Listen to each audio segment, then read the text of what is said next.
Buenas tardes, chicos, con los que están, que creo que ya están 19.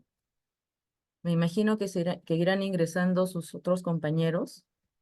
Mi nombre es Alicia Adriancén, yo soy médico psiquiatra.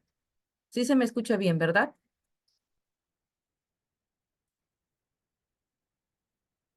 Sí, doctora, sí se le escucha. Gracias.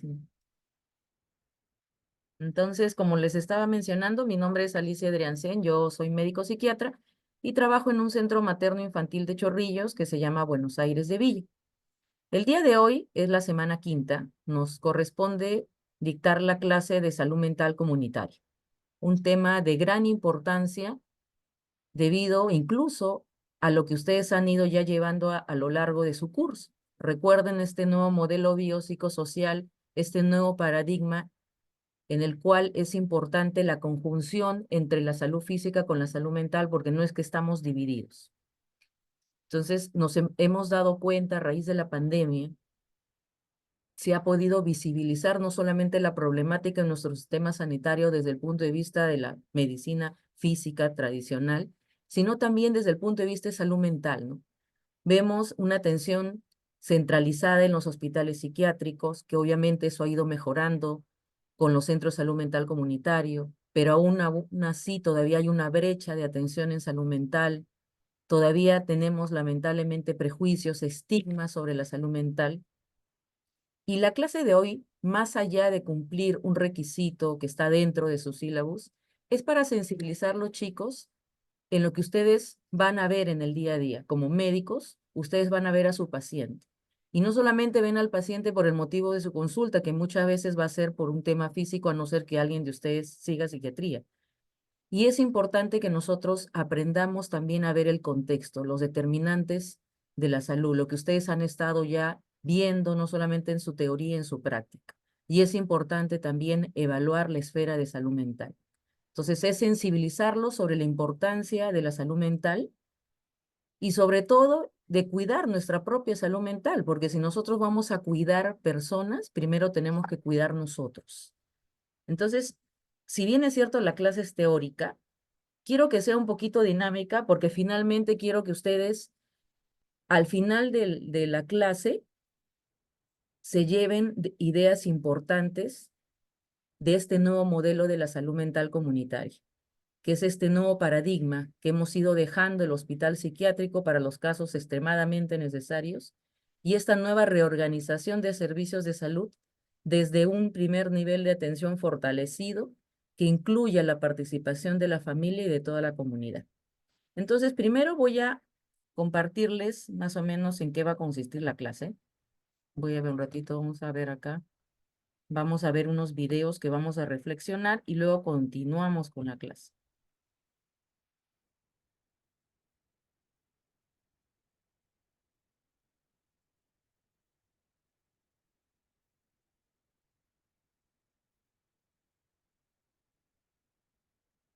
Entonces,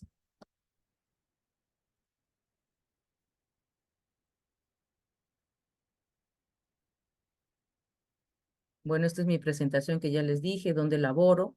Este es el contenido de la clase del día de hoy. Vamos a hablar de lo que es salud, salud mental, un poco de lo que es la historia de la salud mental comunitaria a nivel mundial, en el Perú.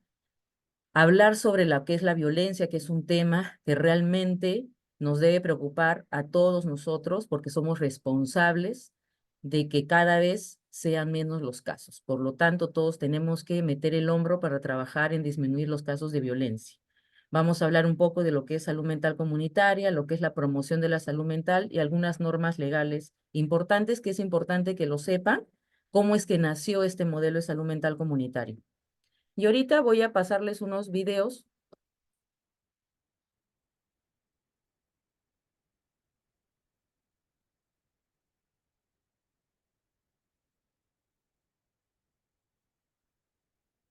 Me avisan o me ponen en el chat, por favor, si se escucha o si hay algún problema.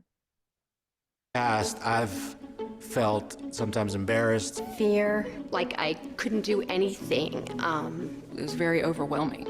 I went into a deep state of depression. I have depression. Has suffered from anxiety. It was really hard to talk about. In my family, We never talked about those things. Something I've been afraid to talk about for a long time. In the same way that if you have a physical issue, you break an arm or you sprain an ankle, you go get help. Stigma. Stigma.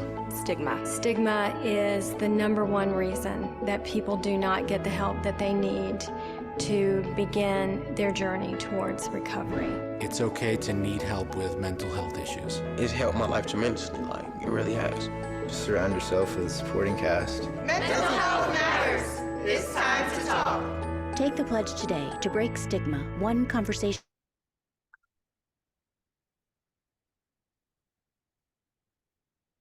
Entonces, este primer video que es sobre el estigma, son los estigmas que todavía hay en salud mental. Lamentablemente eso hace que muchas personas no acudan a los servicios de salud mental por vergüenza, por el qué dirán, y eso hace que muchas veces se compliquen los casos y que lleguen a los suicidios.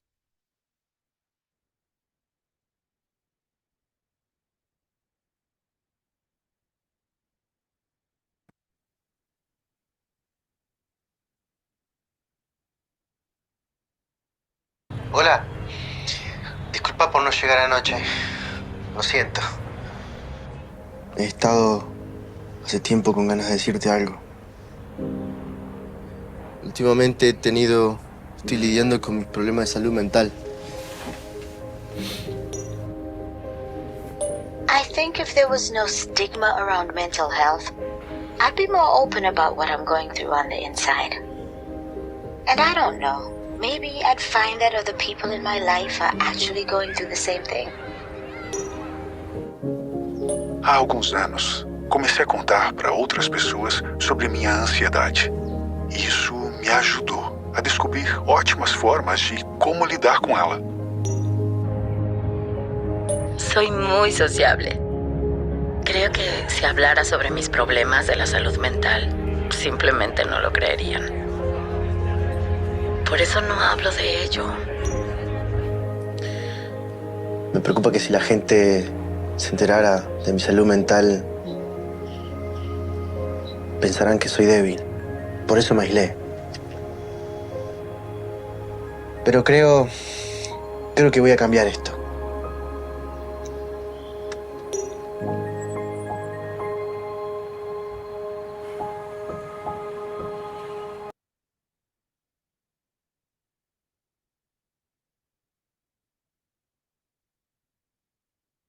Intrafamiliar, tu madre, tu hermano, tu vecina, incluso tú. Abre los ojos.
No te quedes callado.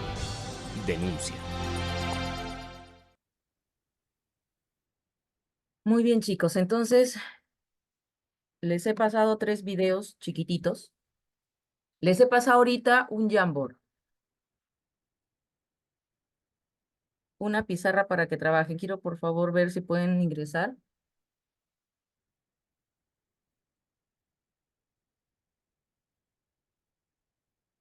Primero ahorita les voy a explicar y luego los voy a formar en grupos. Y va a ser una forma también de su asistencia.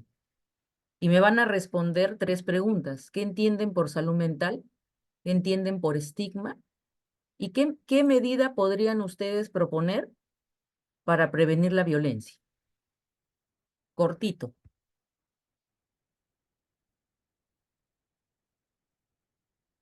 Doctora, ¿podría escribir las preguntas en el chat?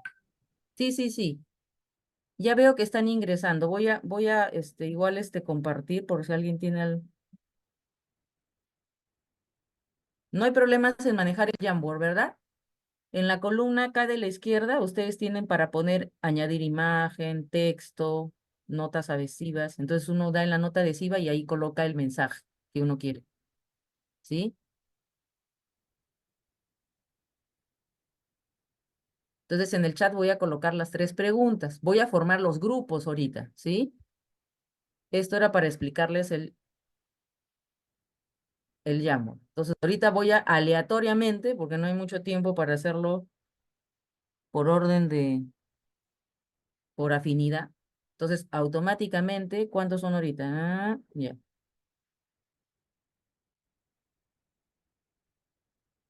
Voy a crear, como casi son 80 10 por cada aula. En un cuadro me van a colocar sus integrantes, ¿sí? Porque esto yo se lo voy a enviar a la doctora Doris Lituma, que es la coordinadora del curso, ¿ya? Entonces, ya estoy creando los salones. Donde vean su nombre, por favor, se anexan al salón.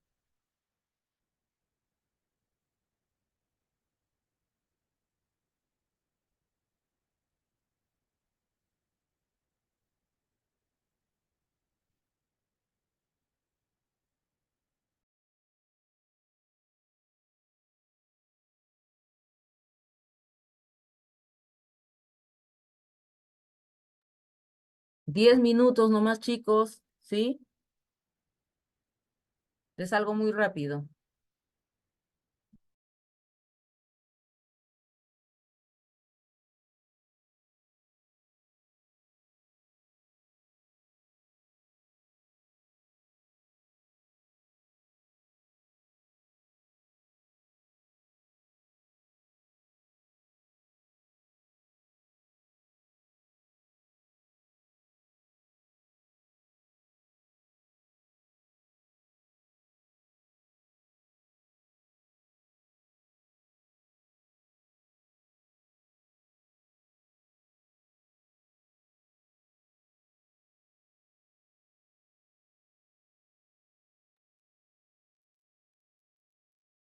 A ver, a los alumnos que les falta ir a sus aulas, por favor.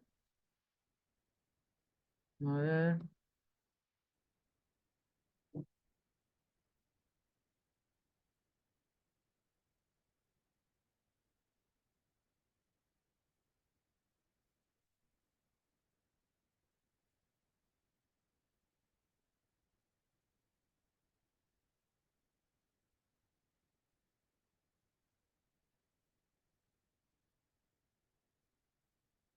Sebastián, Pedro, Juan, Mauricio, Lucero, tienen que ir a sus aulas. Va a ser parte también de su asistencia.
Guadalupe, ¿ya pudiste ingresar a tu aula?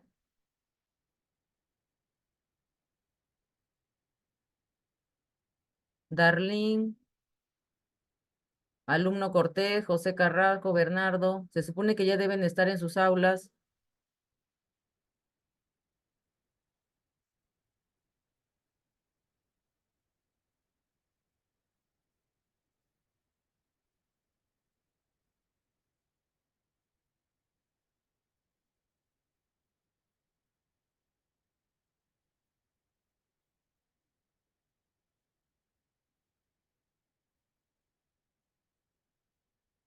Pedro, ya te asigné aula. Sebastián,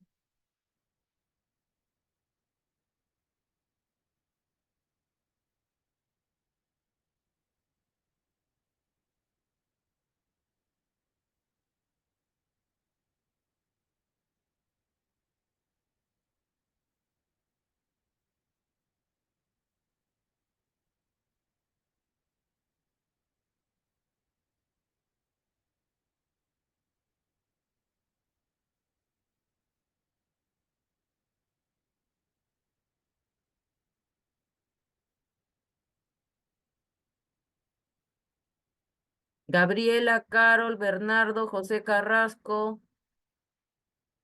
Cortés, Daniel Flores, Sebastián.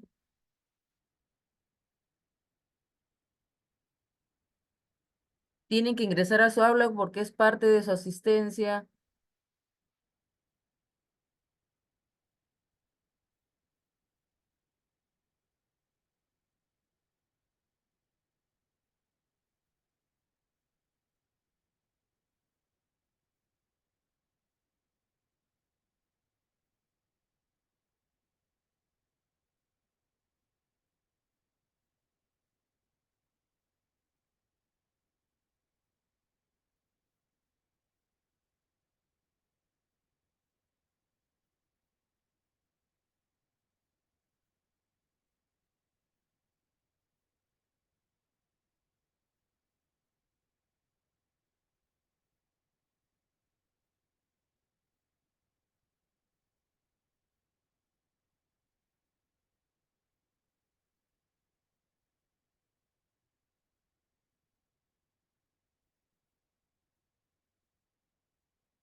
Doctora, disculpe, se me reconectó. ¿Me puede mandar por favor a la sala 4? En esa estaba.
A ver, chicos, sé que el tiempo ha resultado corto, los felicito. Voy a compartir así rapidito, si no el tiempo nos apremia.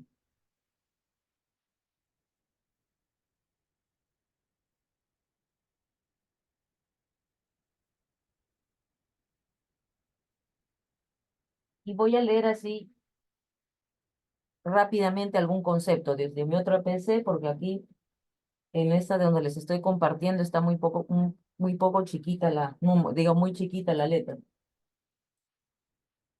No se olviden de terminar de poner sus integrantes en cada grupo, por favor. Si se dan cuenta, esa también es una forma de medir nuestra propia salud mental. Primero, por el corto tiempo que les di. Entonces, ¿qué tanto nosotros estamos preparados a situaciones inesperadas, de estrés, en corto tiempo? Luego, no les di muchas indicaciones, pero tampoco ustedes me preguntaron.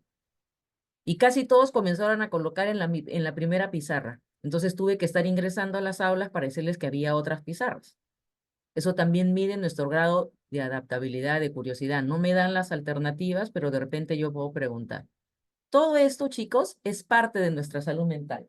Entonces, por ahí he visto la definición de la salud mental como un estado de bienestar en el cual cada individuo desarrolla su potencial, puede afrontar las tensiones de la vida. El grupo 6, muy bien. En el grupo 3, la salud mental se refiere al estado de equilibrio emocional, psicológico y social. El estigma son las creencias desfavorables que desacreditan o rechazan a una persona. Este celeste es del grupo, ¿de qué grupo es? Para prevenir la violencia se puede fomentar la educación, diálogo, empatía, respeto, fomentar el trabajo de todos los miembros de la familia. El grupo 1, muy bien, ahí están sus integrantes. Salud mental es el estado de equilibrio entre las personas, con su entorno. Incluye nuestro bienestar emocional, psicológico, social. Es igual de importante que la salud física, muy bien. ¿Cómo podríamos prevenir? Ser responsables y exigir responsabilidad a los demás, enseñar desde pequeños. Eso es muy bien, desde pequeños, en todo el curso de vida. El 3 lo hicimos, 4.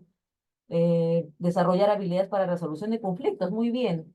En el grupo 4, ¿qué medidas de prevención de la violencia? Establecer entre todos los miembros normas, reglas, así es, límites. ¿Vieron en el video? En el video las personas decían, es que así me enseñaron, es que yo soy el hombre de la casa, porque eso lo transmiten de generación en generación, porque vivimos en una sociedad machista, donde las mismas mamás son las primeras que promueven el machismo, porque a las hijas les dicen, no, tu hermano no hace, tú tienes que cocinar, tú tienes que hacer. Entonces somos nosotros los que lamentablemente hacemos que esto persista. Por eso tenemos que cortar ese círculo de la violencia, tenemos que poner límites. Muy bien, chicos. Aquí en la 5, no sé qué grupo colocó. El grupo 5 está en la pizarra 6, muy bien están los integrantes. El estigma, claro, es un constructo, ¿no es cierto? Pero lamentablemente son creencias negativas que hacen que yo pueda discriminar, separar a una persona, en este caso, por tener un problema de salud mental, ¿no? ¿Cómo prevenir la violencia? Escuela para padres, excelente, ¿no? Nadie nos enseña a ser papás, no hay una universidad para ser papás. Uno hace lo mejor que puede, pero lamentablemente a veces nosotros traemos cosas desde nuestra propia niñez. Muy bien, aquí el grupo 2 también haciéndome la definición del OMS, cómo prevenir la violencia, desarrollar habilidades para niños y adolescentes, es decir, por curso de vida. Recuerden, todas las clases de este curso de salud comunitaria, chicos, están concatenadas una tras otra. Para poder trabajar este modelo de salud mental comunitario, tenemos que ir hacia las bases, hacia la atención primaria de la salud, hacia el modelo de atención integral de salud. Muy bien, aquí este grupo, acá está, María, Leonardo, Valeria, muy bien, hasta me han puesto bibliografía acá, excelente, ya, muy bien, todos muy bien, todos los grupos muy bien, ya está. Muy bien, chicos, terminen ahí de colocar sus integrantes y continuemos ahora la clase. Voy a compartirla. Entonces recordemos, ¿no? Recordemos un poquito los videos, ¿no? Recordemos cómo el Señor dice, ¿no? Yo voy a cambiar mi actitud, porque yo no quiero que piensen que soy débil, porque lamentablemente se piensa que tener problemas de salud mental es signos de debilidad. Entonces, imagínense, para un varón en una sociedad machista decir, no, yo tengo que solucionar mis problemas porque van a pensar que soy débil, no acudo a un centro de salud. O cuando la misma familia le dice, oye, hijo o hija, es cuestión de actitud, es cuestión de poner de tu parte, porque cuando yo era joven yo tenía tantos problemas y no tenía que ir a un psicólogo. Todo eso lamentablemente genera estigmas, discriminación, vergüenza y que uno no pueda acudir a tiempo a un establecimiento de salud. Entonces, un poco recordemos ese concepto de la Organización Mundial de la Salud, ¿no? La salud como el estado completo, de completo estado de bienestar físico, mental y social, y no solamente ausencia de enfermedad, pero este concepto obviamente ustedes lo saben que ha ido cambiando, evolucionando, porque ahora se habla de grados de funcionalidad. Y la salud mental, como ustedes muy bien lo han mencionado, la Organización Mundial de Salud lo define en el 2001, hace unas mejoras en el 2004, ¿no? Finalmente, es estar bien con nosotros mismos y con los demás. ¿Cuándo digo que tengo salud mental? Cuando yo me siento bien y eso se traduce en mis relaciones interpersonales. Yo soy consciente de mis propias competencias, de mis capacidades y de esa manera yo puedo hacer frente a los diferentes desafíos y retos que se presentan en el día a día y por lo tanto me vuelvo una persona útil a mi sociedad. Y en este concepto del 2004 ya no es solamente el tema del sentirme bien, del estado de bienestar, sino que es un estado dinámico porque puede variar dependiendo el contexto, dependiendo la situación. No es lo mismo que yo esté sin mayor problemas en mi contexto o de repente esté pasando un duelo o de repente haya alguna situación adversa en mi familia.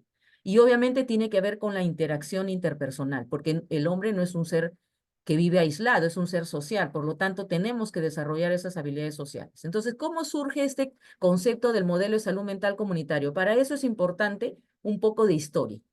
Antiguamente, recuerdan, de repente alguno ha visto en su curso de psiquiatría, este modelo nosocomial del manicomio, de las camisas de fuerza, donde realmente era traumático que una persona, incluso hasta ahora, creo que por toda esa historia que incluso hasta sale en la televisión, es que las personas no quieren ir pues a un hospital psiquiátrico, ¿no? Entonces todo ese modelo fue cambiando porque comenzaron a darse estudios que referían que la mejor evidencia era cuando el paciente recibía sus cuidados en su comunidad, en su familia. Entonces vemos, por ejemplo, a Kaplan en la década del 60, que da estos conceptos de la prevención en la salud mental, en la identificación de factores de riesgo. Frottenberg en la década del 70, que también menciona los beneficios de la recuperación en el seno de su hogar. Y la Organización Mundial de la Salud, desde la década del 50, hace grandes esfuerzos para ir pasando del modelo nosocomial antiguo a este modelo de la salud mental comunitaria, donde nosotros vamos a tener este nuevo enfoque, esta reorganización en servicios de salud, enfocándonos en el aspecto preventivo promocional. Y ahí ven un concepto que ya ustedes lo saben. Nosotros nos basamos en todo lo que son los principios de la atención primaria de la salud, en la longitudinalidad, en la continuidad, en la atención integral, en el primer contacto. Es parte de nuestra raíz como reforma de salud mental. Hodgman es alguien muy importante porque en la década del 70 da esta triada, este triple poder del paciente. Él menciona esta diada entre paciente y comunidad como algo indisoluble. Por eso que es importante, porque él dice, ¿no? Del hospital al territorio. Es esa visión ya no del que el paciente está en un hospital con largas estancias, sino un paciente que se va recuperando con su entorno, con sus personas, con su familia, con sus vecinos, y que se reinserta rápidamente a la sociedad, de un modelo en el cual el psiquiatra era el encargado del paciente a una atención de un equipo multidisciplinario, de la persona enferma, porque ya no vemos a la enfermedad, sino ustedes recuerden, este nuevo modelo vemos a la persona. Luego vemos que en la década del 60, Kennedy, presidente de Estados Unidos, da un gran, digamos, empuje en esa época, en la década del 60, a este movimiento de la higiene mental. Y ahí surge este psiquiatra Meyer, que incluso en conjunto con uno de sus ex pacientes, fomentan este tema de la Liga de Salud Mental, de alguna manera para luchar por los derechos de los pacientes de salud mental y promover este cuidado en la comunidad. Incluso ahí se crearon como 600 centros de salud mental comunitario. Luego vienen pues en Italia, en Europa. En Italia fue Basaglia, donde se habla de la desinstitucionalización psiquiátrica, y a nivel de América Latina también, ¿no? Chile es uno de los primeros países también en la reforma de salud mental, en la formación de monitores como promotores de salud. En Brasil, el énfasis en lo que son la atención integral, los principios de los derechos de los pacientes.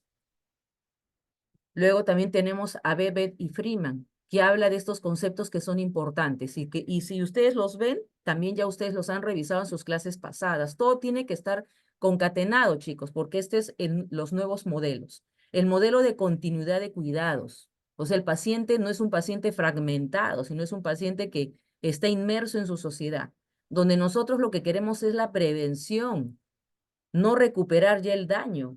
Y si ya se dio el daño, tratar de que sea el mayor grado de funcionalidad posible. Este enfoque de gestión territorial, donde yo conozco a mi población, donde yo puedo hacer un mejor abordaje, donde yo acerco los servicios de salud mental del hospital a la comunidad. La desinstitucionalización, porque ahora se prefiere, si es que es necesario, una hospitalización, pero que sea de corta estancia, ya no esas hospitalizaciones larguísimas que antiguamente habían, ¿no? Entonces ahora lo que se prefiere es el tratamiento ambulatorio, un trabajo de equipo multidisciplinario, ya no es el psiquiatra aparte, el psicólogo aparte, sino todo un equipo de profesionales. En mi centro de salud tenemos un equipo de salud mental que está formado por psicólogos, enfermeras, obstetras, asistenta social, quien le habla, porque nosotros tratamos de ir implementando de a pocos este modelo de salud mental comunitario. Lo que es la atención primaria de salud, que ya saben que ustedes, que es la estrategia esencial para abordar los determinantes de la salud, porque cuando hablamos de salud mental, tenemos que hablar de los determinantes de la salud. Evidentemente, aquellos factores como la educación, como el nivel económico, van a impactar también en nuestra salud mental y viceversa. Y obviamente fomentando la participación comunitaria, la corresponsabilidad, que es algo que también ya han visto. No es solamente que uno pasivamente es un receptor como el modelo anterior, sino que hay una corresponsabilidad entre el usuario, entre el paciente y el profesional de la salud.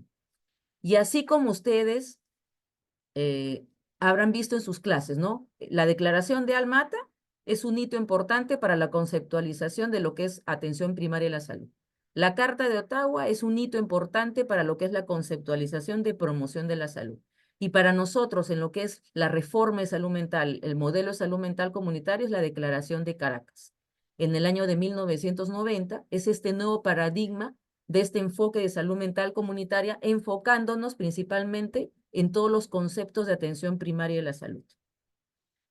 Y ahí tienen algunos de los puntos importantes. Primero, que la reestructuración de esta atención psiquiátrica tiene que estar ligada de todas maneras a esta conceptualización de la atención primaria de la salud, donde nosotros tenemos que tratar al paciente en su entorno, fomentando unas redes de soporte. Recuerden sus instrumentos de salud familiar, el ECOMAPA, para eso me sirve. Yo puedo saber si tengo un paciente que acude a mi área de salud mental, yo tengo que hacerle su evaluación de salud familiar, porque de repente es un paciente que no tiene soporte familiar, entonces yo tengo que buscar cuáles son sus redes sociales de soporte, porque yo lo que tengo que hacer es prevenir crisis, prevenir que ese paciente vaya a un hospital psiquiátrico. Según esta declaración de Caracas, más bien la hospitalización viene a ser un obstáculo porque aísla al paciente y le genera mayor grado de discapacidad.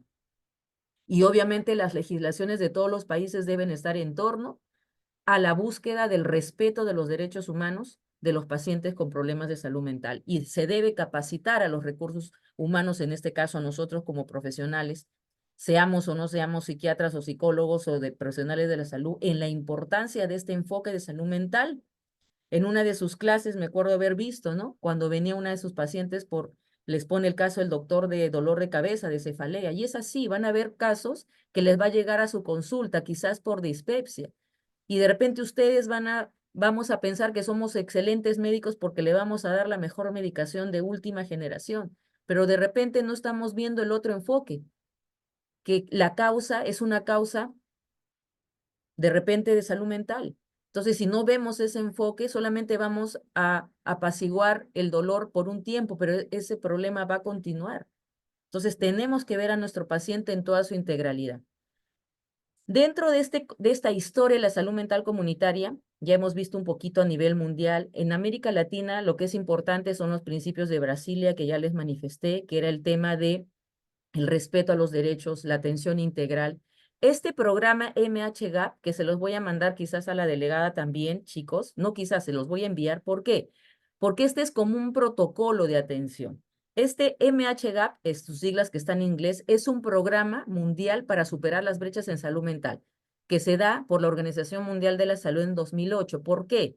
Porque es evidente que los recursos humanos para atender los problemas de salud mental no son suficientes. Por lo tanto, se crea este protocolo para capacitar a médicos no psiquiatras o personales del primer nivel de atención o de zonas lejanas para que puedan tratar digamos, lo más importante o lo más frecuente de los problemas de salud mental para antes de ser referidos a un psiquiatra. Yo no voy a esperar, si estoy en un pueblo alejado y viene un paciente por ideación suicida, yo no voy a esperar pues referirlo, si no tengo que tratar al paciente.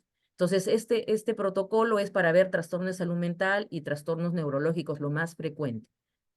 Luego tenemos el plan de acción sobre la salud mental del OPS, luego tenemos diferentes a lo largo de todos estos años, todos los esfuerzos que se han dado a nivel mundial con la intención de operativizar este modelo de salud mental comunitaria, de fortalecerlo, de proteger los derechos de los usuarios.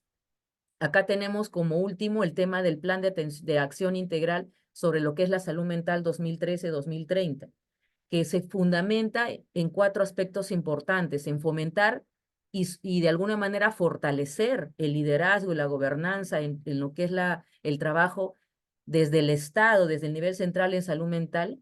Luego el trabajo también en lo que es tecnología, información. Es importante tener información, estadística sobre la problemática en salud mental, hacer investigación en salud mental. El tema de lo que es nosotros es la atención integral con enfoque en la comunidad. Esos son algunos artículos de cómo se ha ido también evolucionando ya nuestra salud mental en el Perú. Ya hemos ido un poco a la parte mundial, europea, Estados Unidos, América Latina y un poco el Perú. El Perú también tiene muchos antecedentes. Rotondo fue uno de los pioneros en el trabajo de lo que es psiquiatría comunitaria. En la década del 60 vemos que la Universidad de San Marcos hace un programa de seguimiento mediante visitas domiciliarias. En la década del 70 también el programa de psiquiatría comunitaria en el Cono Norte, Cono Sur, con el psiquiatra Castro de la Mata, en los distritos de Independencia, San Martín de Porres.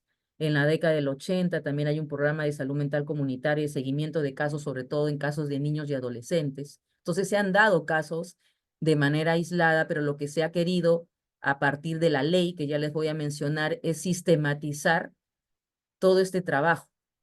Luego vemos a nivel de políticas, porque de nada sirve que uno diga la salud mental es importante, tenemos este nuevo enfoque biopsicosocial, tenemos este nuevo paradigma, estamos pasando del modelo biomédico al modelo biopsicosocial, estamos pasando del modelo manicomial al modelo de salud mental comunitaria, si no se sustenta primero en la parte de legislación, leyes que nos sustente, y obviamente en la parte logística, ¿no? En la parte presupuestal.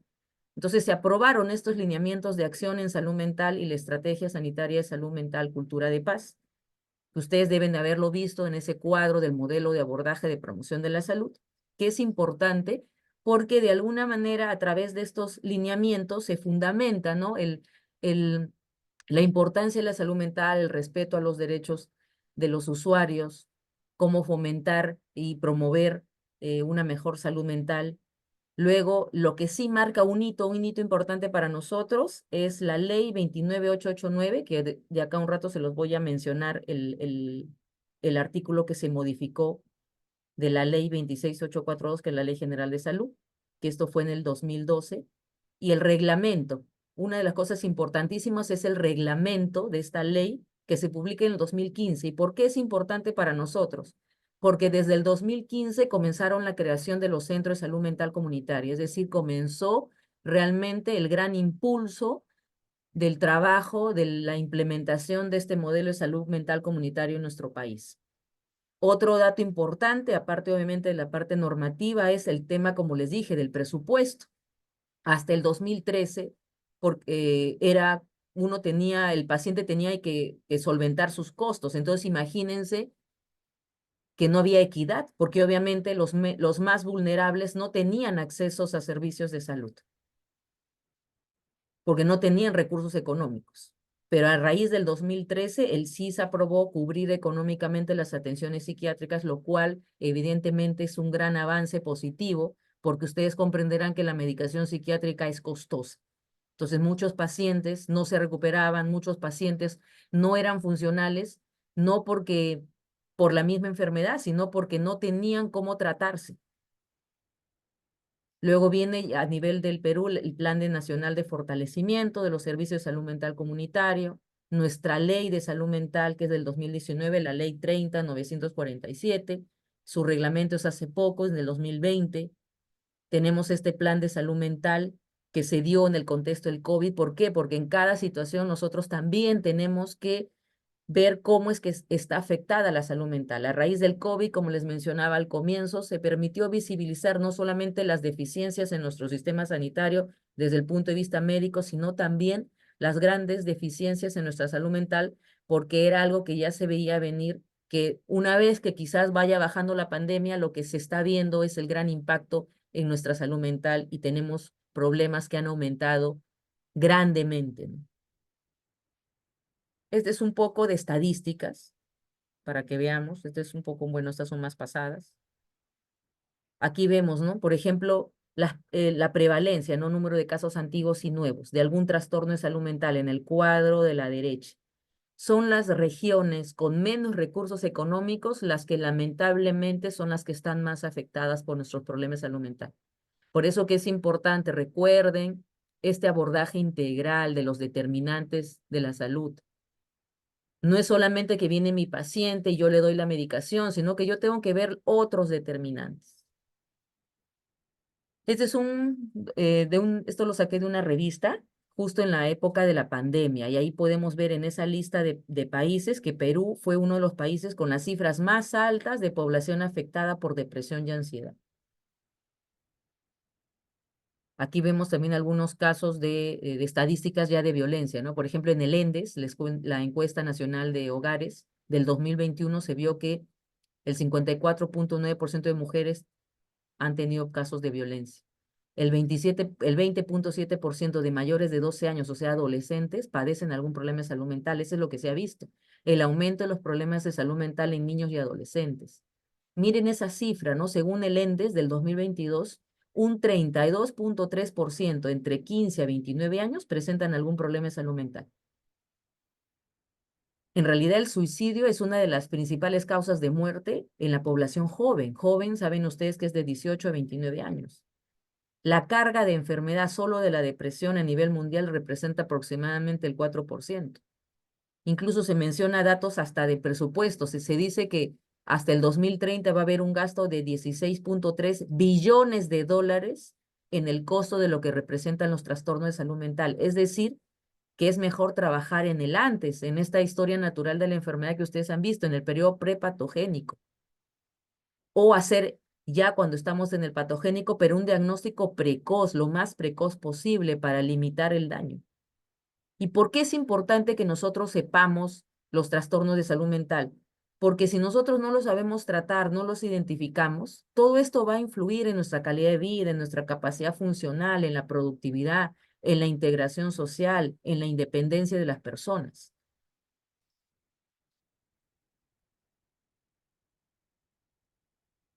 Ay, un ratito, no sé qué pasó. Entonces les mencionaba de que no solo es importante que una población esté físicamente bien, sino que nuestra población, sobre todo la población económicamente activa, también tenga salud mental, porque es la población que va a permitir el desarrollo de un país. Cuando hablamos del índice de desarrollo humano, tiene que ver también con nuestra salud mental. Y la salud mental está íntimamente ligada a la salud física. Ya se han visto estudios, ya está demostrado la relación intrínseca. Muchos pacientes somatizan, exteriorizan de alguna manera física lo que emocionalmente no lo pueden de alguna manera de repente decir. Ahora, actualmente, vivimos tiempos que quizás toda esta situación que hemos vivido hace que nuestros niveles de estrés estén muchos más altos. Incluso hoy día ustedes hoy día han estado sometidos a estrés, han dado un examen. Pero ese estrés, digamos que es un eustrés, es decir, que es una reacción fisiológica normal frente a un estímulo que es el examen. Pasa el examen, vuelvo a mi normalidad. Pero ¿qué es lo que sucede en aquellas personas que el estrés es crónico? Porque de repente es un padre de familia que tiene que dar de comer a su familia y no tiene los recursos económicos y tiene que pagar el alquiler y tiene que pagar los servicios. Va a estar sometido a un estrés crónico y ese estrés crónico es un riesgo para desarrollar un trastorno de ansiedad. Entonces, todo eso es importante porque de repente ese padre de familia acude al centro de salud diciendo, doctor, doctora, ya no puedo, me duele la cabeza y solamente le damos analgésicos. Y el tema es el estrés. Es enseñar también habilidades de manejo de estrés. Ustedes saben fisiológicamente, ¿no? El cortisol se aumenta, está elevado, elevado, elevado. El cortisol es la hormona del estrés. Nuestro eje hipotálamo también está alterado. El adrenocortical, nuestro sistema nervioso autónomo. Por eso es que tenemos síntomas. Por eso es que cuando el estrés se eleva demasiado, las personas sienten como que están calientes, sienten palpitaciones, sensación de falta de aire. Hay personas que incluso les da diarreas, les da náuseas, les da vómitos, les comienza a salir como ronchas y van al dermatólogo y piensan que es un cuadro dermatológico cuando es un cuadro de estrés, porque es un tema también fisiológico hormonal. Entonces es importante que eso lo tomemos en cuenta. De repente uno de ustedes estudia dermatología, es un gran dermatólogo o dermatóloga, pero si no vemos ese aspecto, de repente el paciente va a decir, no, ese doctor, esa doctora no es buena porque me receta, pero me sigue saliendo las ronchitas. Ah, porque de repente también es un componente de salud mental. Entonces necesita una interconsulta pues a psicología o en algunos casos hasta psiquiatría. Entonces es importante, chicos, que ustedes hagan este abordaje de salud mental. Ya. Acá hay más estadísticas que realmente se las he colocado un poco para generar impacto, para que realmente nos preocupemos, porque todos somos responsables. Todos somos peruanos o residentes aquí en el Perú y por lo tanto somos responsables de nuestra salud. Por eso, como les decía, hay una corresponsabilidad. Imagínense, 30% de niños y adolescentes en riesgo. Niños atendidos por maltratos, niños y adolescentes, ha aumentado a raíz de la pandemia en un 15 a 21%. Los casos por depresión también han aumentado en un 12%. En el 2023, solo por el diagnóstico de depresión, casi han llegado a los 300,000 casos de diagnóstico de depresión. De una población analizada durante la pandemia, el 52% presentó estrés moderado a severo. Y de ese 52%, el 54% problemas de dormir, porque eso también da el estrés crónico. Problemas de sueño. Y el sueño es una función biológica importante para mantener nuestra salud. A nivel mundial, 1 de cada 8 personas tiene problemas de salud mental. Aquí en el Perú tenemos 2 de cada 10 personas con algún trastorno de salud mental. Y lamentablemente la gran mayoría no recibe una atención adecuada.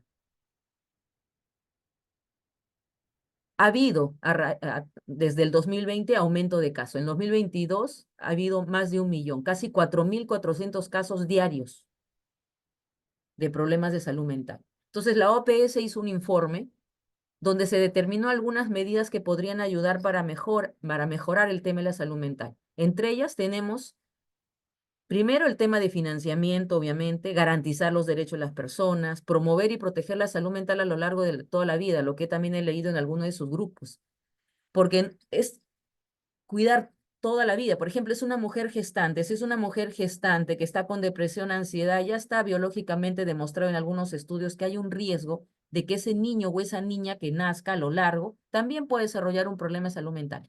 Entonces tenemos que cuidar la salud mental en todos los cursos de vida, porque todo eso va a influir. Si es un adulto que tiene un problema de salud mental, probablemente también va a maltratar a su padre o su madre, que es un adulto mayor, y es un círculo de la violencia. Acá hay una tabla de recursos humanos. Si bien es cierto, han aumentado las plazas de psiquiatras, aún sigue siendo insuficiente para la población. Otro tema importante que quería mencionar rápidamente es que es la violencia, ¿no? La violencia familiar es cualquier acto de agresión física, verbal, que se realiza en el interior del hogar, por los miembros del hogar. La violencia contra la mujer es cualquier conducta o acción que basada en su condición de género de ser mujer cause algún tipo de daño o sufrimiento o muerte. Tenemos diferentes tipos de violencia y eso es algo importante porque a veces la gente piensa, no, pero es que a mí mi esposo no me pega, pero le humilla, la maltrata, pero ellos piensan que eso no es violencia. Tenemos la violencia física, que obviamente es evidente, moretones, golpes. La violencia psicológica, que es humillaciones, maltratos, el poner sobrenombre cuando la persona no quiere, cuando la pareja no quiere, es violencia psicológica. Violencia sexual, porque el esposo dice, pero es mi esposa, ella tiene la obligación. No, eso también es violencia sexual, tocamientos, violencia sexual. Violencia económica, cuando de repente la señora no trabaja y el esposo le dice, yo no te voy a dar para el diario, le restringe el dinero o más bien le quite el dinero a la mujer. También tenemos la violencia por negligencia más en niños o adulto mayor. Una mamá que no lo lleva al colegio al niño, no le lleva a hacer vacunas, negligencia del adulto mayor. Entonces, hay diferentes tipos de violencia. Acá tenemos un registro de casos. Aparentemente se ve que en 2020 ha bajado, pero eso es un registro porque obviamente ustedes saben que era el tema del inicio de la pandemia, entonces no ha habido una buena codificación. Aquí vemos que la notificación de casos de violencia, al menos hasta el 2022, se ve que en primer lugar está Lima, segundo Ayacucho, tercero Cusco.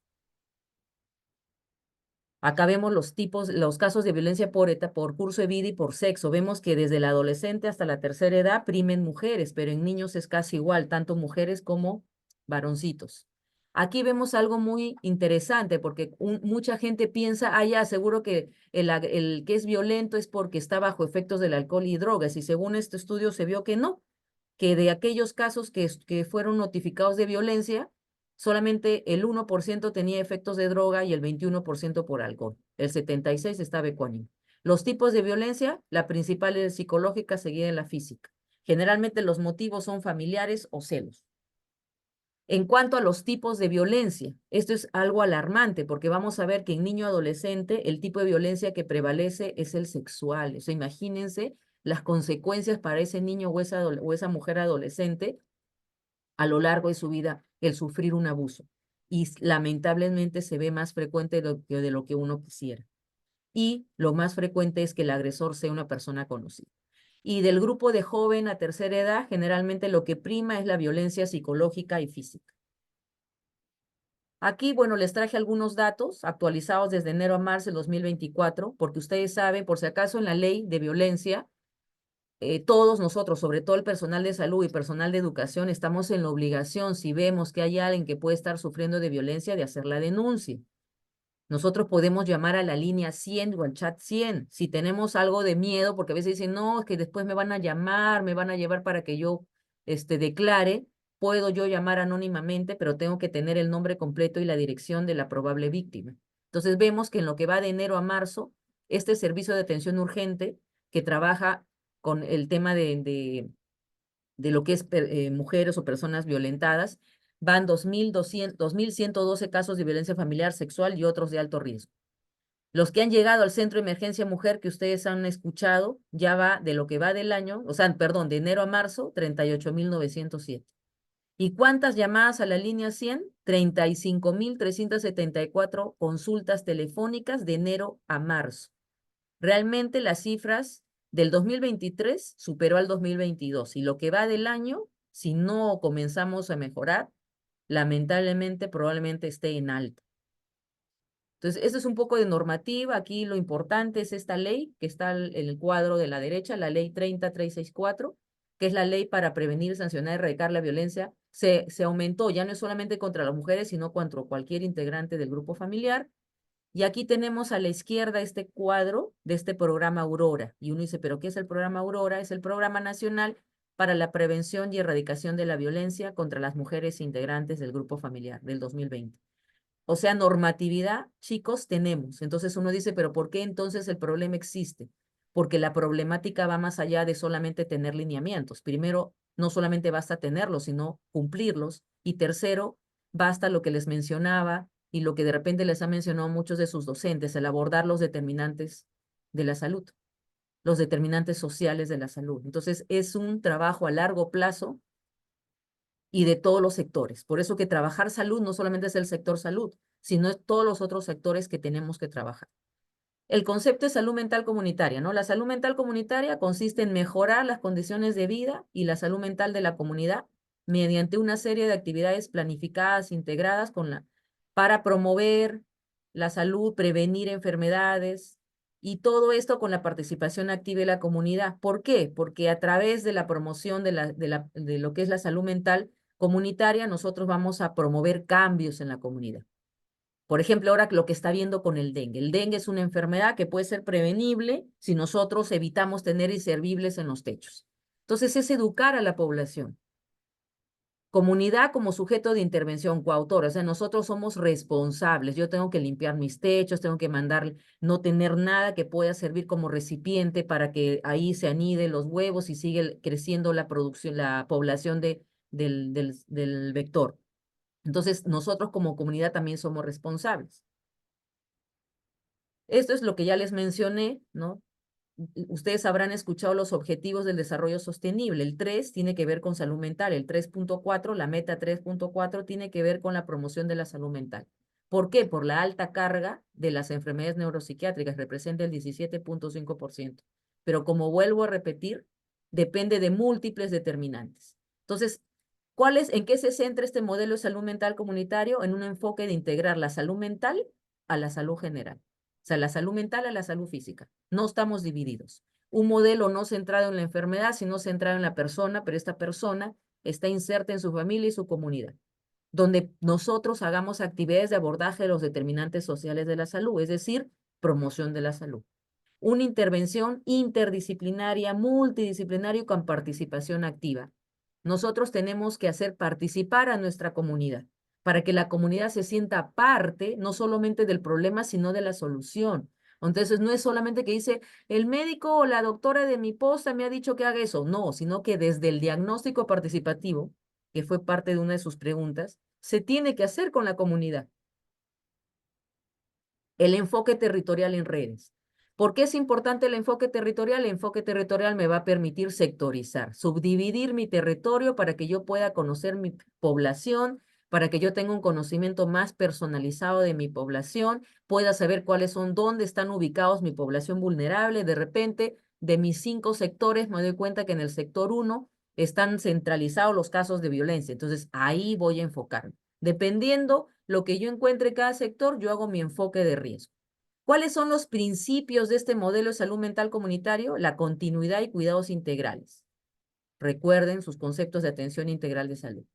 La recuperación funcional de las personas, porque eso es lo que queremos como salud mental. Imagínense un paciente con esquizofrenia. Antiguamente, decirle a un familiar, su familiar tiene un diagnóstico de esquizofrenia, era como decir, uy, ya no va a hacer nada nunca más. No, lo que queremos ahora es que el paciente se reinserte lo más pronto posible a estudiar o a trabajar. La corresponsabilidad y participación comunitaria. ¿Por qué? Porque nosotros como la comunidad, como la sociedad, somos el capital social de gestión. Nosotros también somos responsables. La equidad, porque tenemos que enfocarnos en los más vulnerables. Y los cuidados apropiados según un curso de vida. Ustedes deben haber visto en su clase, hay un modelo, una norma técnica de cómo es el paquete, es decir, el conjunto de actividades básicas que debe tener cada persona según su curso de vida. Igual en salud mental. ¿Cuáles son las estrategias? Lo que acabo de mencionar son los principios, pero ¿cuáles son las estrategias?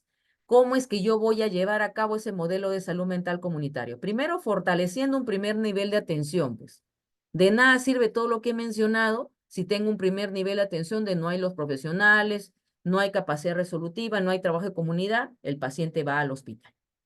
Una acción intergubernamental articulada, es decir, en todos los niveles, nivel del Estado, nivel regional, local, comunicación en salud mental, es decir, que a través de redes, de la televisión, de la radio, se den los mensajes claros, precisos, no los fake news que a veces salieron en COVID. O sea, es importante porque eso va a permitir eliminar una de las preguntas, el estigma en la salud mental.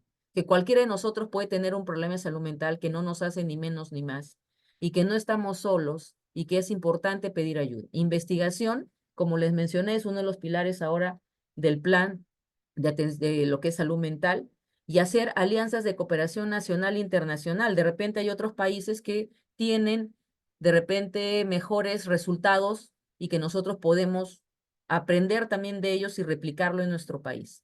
A nivel individual, ¿qué es lo que nosotros queremos? Que cada persona tenga un proyecto de vida, desarrolle su creatividad, sea capaz de disfrutar la vida, postergar impulsos, es decir, regular sus emociones, que tenga autoconfianza, seguridad en sí mismo. A nivel familiar, por ahí también lo mencionaron en el Jamboard, ¿no? Límites claros entre los miembros de la familia, que haya liderazgo, desarrollo de capacidades, que uno se sienta seguro entre su familia. A nivel social, relaciones que logremos donde logremos canalizar nuestras potencialidades, que facilite la participación comunitaria, que fomente la equidad. Este es el Plan General de Estrategia de Salud Mental, que se da en agosto del 2005 dentro de la Estrategia Sanitaria de Salud Mental y Cultura de Paz. Fortalecimiento de la capacidad rectora del MINSA, ya lo mencioné, la integración de la salud mental a la salud física, el impulso de las medidas de promoción y prevención y reorientar los servicios de salud mental, priorizando la intervención comunitaria. ¿Qué sabemos de promoción de la salud? Ya ustedes lo saben, en este caso hablamos de la parte de salud mental. Son aquellas condiciones individuales, sociales y ambientales que van a permitir un óptimo desarrollo psicológico, lograr una salud mental positiva que permita mejorar nuestra calidad de vida y que se realiza con y para las personas. Este modelo de abordaje ya ustedes lo han visto, así que está de más repetirlo, pero dentro de los ejes temáticos, recuerden, está lo que es promoción de la salud mental, buen trato y cultura de paz. Este cuadro de estos 5 aspectos importantes también ustedes lo han visto cuando se ha hablado de promoción de la salud, la Carta de Ottawa, porque promoción, recuerden, no es igual que educación sanitaria, ¿no? No es repartir volantes, hacer campañas. Promoción es algo más macro, es un proceso político, social. Es desarrollar leyes, así como las que hemos estado haciendo. Es desarrollar políticas públicas saludables, crear ambientes de apoyo, fortalecer la acción comunitaria, desarrollar habilidades personales. De nada sirve que yo quiera que mi comunidad tenga mejor salud mental si yo no los educo, si yo no le doy las herramientas para que ellos sepan cómo lidiar de repente con el estrés, cómo aprender a lidiar con el estrés, qué habilidades tengo para aprender a resolver problemas. Por ejemplo, a los padres, lo que por ahí algún grupo mencionó, escuela de padres. Reorientar los servicios de salud hacia un aspecto más preventivo promocional. Esto lo voy a pasar rápido, igual ustedes lo van a tener el PPT. Por cada curso, bueno, ahora ya no se habla de etapas, sino de curso de vida, ¿no? Por ejemplo, en el curso de vida niño, promover habilidades sociales, prevención del maltrato, prevención y atención de problemas de aprendizaje. Y por cada grupo, ¿no? Acá vemos de 0 a 2, aquí vemos de 3 a 5 años, por ejemplo, las prácticas de crianza democrática, realizar actividades que fortalezcan la autoestima. Entonces, por cada por cada grupo, van a encontrar qué actividades van a ayudar para cuidar y mantener nuestra salud mental. Por ejemplo, en la etapa de niño de 6 a 9, el respeto a la importancia de los derechos de las niñas y los niños, brindar oportunidades para el desarrollo de habilidades específicas, es decir, de acuerdo a las preferencias de cada niño, ¿no? De repente hay alguno que le guste el arte, la música, las matemáticas. En el caso de adolescente, ¿no? Promover valores, el desarrollo de autoestima, tener proyecto de vida, porque lamentablemente cada vez es más precoz el inicio de consumo de drogas, el embarazo adolescente. Entonces tenemos que combatir todo eso. Entonces ahí también vemos, el adolescente está dividido entre 10 a 14, 15 a 17, ¿no? Igual tenemos también acá medidas. Entonces esto lo paso rapidito porque nos demoró un poco más el tema del Jamboard. Entonces acá esto lo tienen, chicos, estos son medidas.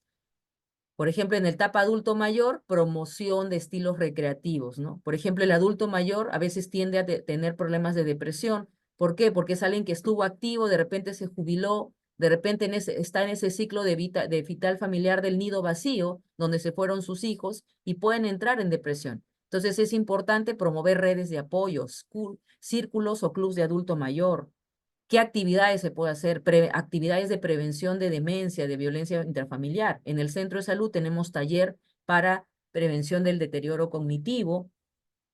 Entonces es importante desarrollar esas actividades, promover en la familia actitudes favorables hacia el adulto mayor. El adulto mayor, su sabiduría es transmitida de generación en generación, hacerlo sentir útil en la familia, ¿no? O sea, querido, valorado, ¿no? Escuchado. Entonces, aquí les mencioné la ley que cambiaba el artículo 11, que es importante. ¿Qué dice el artículo 11? Que toda persona tiene derecho a gozar del más alto nivel posible de salud mental sin discriminación. El Estado garantiza la disponibilidad de programas y servicios para la atención de la salud mental en número suficiente en todo el territorio nacional. O sea, este fue el cambio que se dio. Es el de garantizar los derechos del usuario y de que este usuario pueda tener la capacidad de tener acceso al mayor grado posible de atención en salud mental, a una atención de calidad. Y luego el reglamento que les dije, sale en el 2015, que es importante porque a raíz del 2015, de repente ustedes han escuchado, y si no les comunico, ¿no? Antes eran 3 hospitales psiquiátricos acá en Lima, ¿no? El Noguchi, el Valdizán y el Larco Herrera, abarrotados de pacientes. Pero ahora se crearon los centros de salud mental comunitario. Inclusive mi centro no es un centro de salud mental, es un centro materno-infantil, pero yo laboro ahí. Entonces, también hay psiquiatras dentro de los centros maternos infantiles. ¿Por qué? Porque ya les había mencionado que lo que nosotros queremos es acercar los servicios de salud mental a la comunidad. Entonces, la meta al finalizar este año ha sido por parte del ministro 307 y llevamos 276.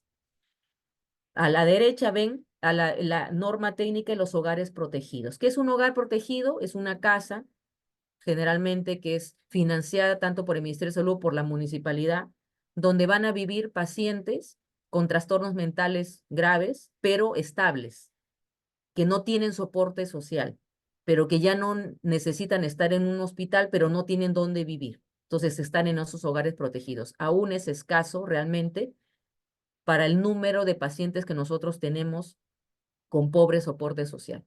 Y en el lado izquierdo tienen la norma técnica de los centros de salud mental comunitarios. Son establecimientos 1-3 especializados que hagan de cuenta que es como el enlace entre las postas, los centros de salud y los hospitales psiquiátricos.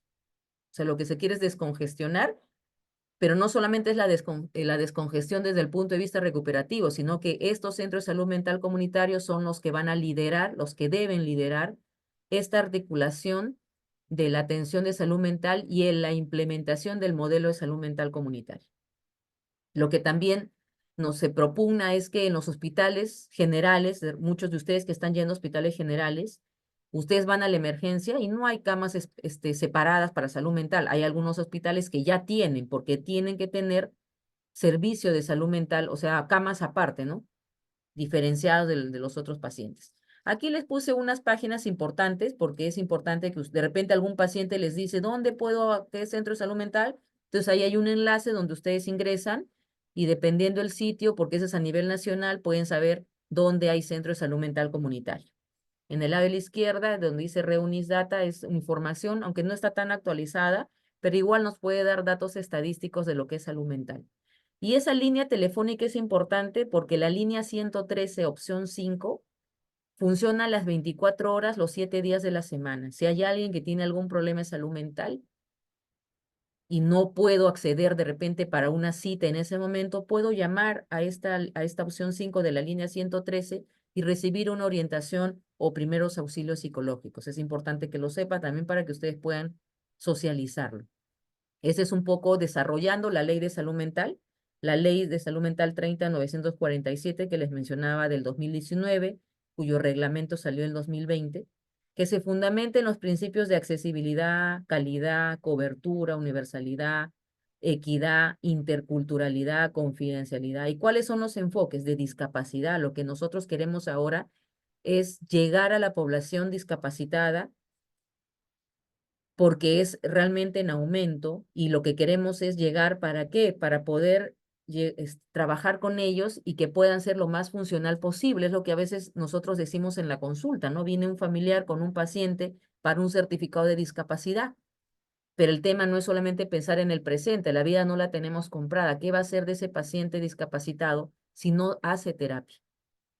Cuando su cuidador no está. Entonces, lo que queremos es que ese paciente discapacitado cada vez sea más funcional y de repente ese grado de severidad de la discapacidad va disminuyendo. Que tenemos que también tener un enfoque multisectorial, yo lo que ya les mencioné. Hablar de salud no solamente es el sector salud, son todos los sectores. Y un enfoque de ciclo de vida, por curso de vida. El paciente que ustedes ven No es solamente haya como adolescente, como adulto. Ese adulto va a crecer, ese adolescente va a crecer, ese niño va a crecer. Entonces, si yo comienzo lo que justo les mencioné en estos cuadros pasados, ya estoy acabando, chicos, no se preocupen. Por ejemplo, en la etapa adulto, ¿no? Si yo trabajo el sensibilizar a las adultas, a los adultos en la importancia de la expresión de afectos, en incentivar actitudes críticas respecto a patrones culturales, en promover el interés por asuntos públicos, ¿dónde más hay? Acá, en general, promover estilos de vida saludable, canales de participación, prevención de violencia familiar. Entonces, esos adultos, cuando formen una familia, van a formar una familia más sana, más saludable. Pero si nosotros no trabajamos desde la niñez, ¿qué va a ser de ellos cuando lleguen a ser adultos y tengan que ser padres? Por ejemplo, en el adolescente, ¿no? Si nosotros desde el adolescente no trabajamos esos temas de lo que es salud mental, ¿qué va a hacer cuando ese adolescente llegue adulto? Entonces tenemos que trabajar en todos los cursos de vida porque todo se relaciona. Aquí algunos datos importantes, ¿no? El modelo de atención comunitaria en salud mental se implementa según las necesidades, satisface las necesidades de una población, promueve la participación comunitaria y lo que debe promover es la recuperación total, lo que ya les mencioné, la inclusión social, que ese paciente se reinserte. ¿Cuáles son las prioridades en salud mental? Se considera prioritario lo que les dije, ¿no? Poblaciones vulnerables, quienes son niños, adolescentes, mujeres, adultos mayores, bajo un enfoque de derechos de género. La implementación de servicios de atención de salud mental comunitario tiene que ser importante dentro de lo que son las redes integrales de salud. ¿Cuáles son las condiciones de la atención en salud mental? Se realiza desde el primer nivel de atención con un abordaje comunitario. Así no haya psiquiatra. Cuando ustedes estén en su serum, tienen que hacer el abordaje de salud mental, tienen que hacer preguntas de salud mental. Y si tienen la medicación y tienen un paciente que tiene un grado de depresión que ya requiere medicación, tengo que iniciarle la medicación. No puedo esperar referirlo, porque puedo yo hacer que ese caso se pueda complicar. Acá vemos promoción de la salud mental. ¿Cuáles son las acciones? Se imparte en todas las etapas del ciclo de vida y se encarga, y el Ministerio de Salud se va a encargar del seguimiento de estas acciones. Corresponde al Estado la promoción de la salud mental, y para lo cual se debe favorecer la práctica de conductas y la creación de entornos saludables, el incremento de conocimientos, capacidades y competencias, el fortalecimiento de la identidad y autoestima de la persona y la generación de espacios de participación ciudadana. Y en cuanto a la prevención, tenemos las acciones de prevención se formulan sobre la base de las evidencias epidemiológicas. ¿Cuál es el énfasis? Identificar y monitorear factores de riesgo para evitar la existencia de problemas psicosociales que lleven a patologías, es decir, por ejemplo, problemas de violencia, de maltrato, consumo de drogas, cuadros de depresión, intentos de suicidio. Identificación de grupos de riesgo, detección temprana de problemas de salud mental, prevención secundaria, eliminación del estigma y la discriminación, el acceso a la información oportuna sobre programas y servicios que beneficien a la salud mental. Finalmente, dentro del reglamento del 2020, se debe formar la creación de un Consejo Nacional de Salud Mental, que lo lidera desde el Poder Ejecutivo. Esta reforma de salud mental, que se sustenta en el modelo de atención comunitaria, es reorganizar los servicios de salud mental, haciendo énfasis en los cuidados, según curso de vida, poniendo énfasis también en las actividades de promoción y prevención en los distintos contextos y en los distintos cursos de vida. Aquí están quienes forman parte del Consejo Nacional de Salud Mental. Como le he dicho, quien lo lidera es el ministro de Salud, pero están los otros ministerios, porque es intersectorial, multisectorial. Ya que hablamos de reforma de lo que es la atención en salud mental, comprende que nuestro modelo de atención comunitaria se debe ir reemplazando desde el biomédico, reemplazar a este modelo centrado en la comunidad. O sea, vamos a pasar de esa atención hospitalaria hacia la comunidad. La complementariedad de los saberes, es decir, el psiquiatra no lo sabe todo, tiene que complementarse de lo que sabe el psicólogo, de lo que sabe el asistente social, de todos los recursos humanos. Todo el personal de salud de las demás instituciones tienen que estar involucrados en el cuidado de la salud mental. El escenario comunitario es el eje importante de esta reforma de salud mental. Integra todos los enfoques de derechos humanos, de discapacidad, de interculturalidad, de equidad de género. Y los servicios ambulatorios en salud mental se realizan preferentemente en el ámbito comunitario, ya lo mencioné, a través de los centros de salud mentales comunitarios. Este es un poquito para que vean qué es lo que se desarrolló en salud mental en el COVID. Se dieron normas tanto para personal de salud como para pacientes.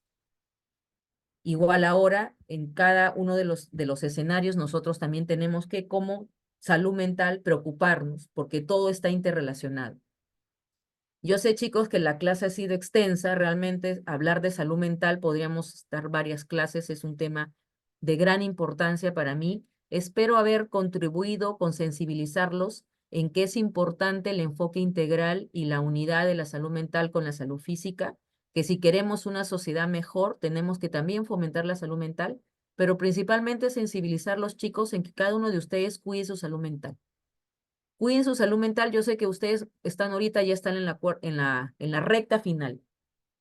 Ya están a puertas de ser médicos. Recuerden que no todo es la parte de estudiar medicina o leer libros y mi superespecialidad. Eso obviamente es importante porque el paciente requiere profesionales altamente capacitados.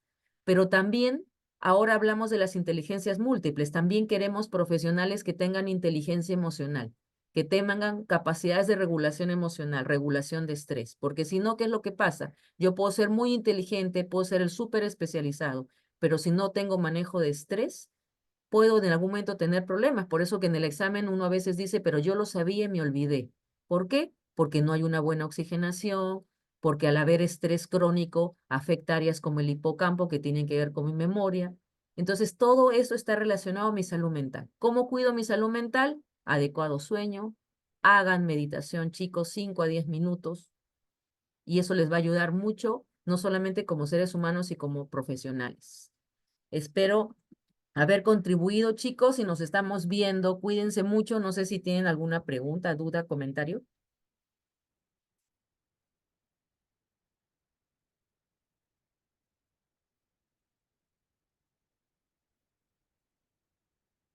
Entonces, si no hubiera preguntas, justo creo que estoy casi en la hora. Justo terminé un poquito antes. He tratado de correr para poder hacer toda la clase. Voy a pasar el PPT, voy a pasarles también esto del programa del MHGAP como protocolos de atención, que eso les va a servir para su SERUM, porque es para atención en el primer nivel de atención. Y cuídense, chicos, cuiden su salud mental también y éxitos. Nos estamos viendo. Gracias, doctora. Gracias, doctora. Gracias, cuídense. Doctora, cuídese. Gracias, cuídense. Gracias.